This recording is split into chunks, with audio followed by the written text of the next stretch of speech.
G'day. Well, if you grew up around Aussie rules or cricket like I did, or if you've been around any other form of competitive sport for a while, you'll realise that from time to time the rules change. Now at those times, changes can cause a little bit of controversy. People will ask, is it really necessary, or what will it do? But I think if you look back at the sports now over a period of time, you realise that those changes had a purpose, they were for a benefit, and the game is the better for it. As with sporting endeavours, so it is with many other aspects of life in our community, that from time to time the rules are changed. Now DPTI plays an important role in setting and enforcing rules in the areas of our responsibility. And right now we're dealing with a number of important changes. For example, in learner driving and also in local government. And these changes are important to our community in making sure that we keep up with the times and deal with what's driving the change.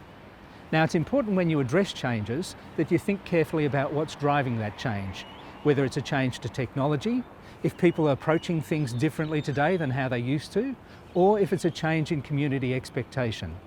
Out of all that, you also have to think about what's the objective, what's the work that you want the rules to do, and what problems are we trying to solve. And then when we get to the solution, it's important to think about making sure that we're dealing with controls that are proportionate to the risks. These are just some of the things that our teams think through when they're dealing with legislative and regulatory change.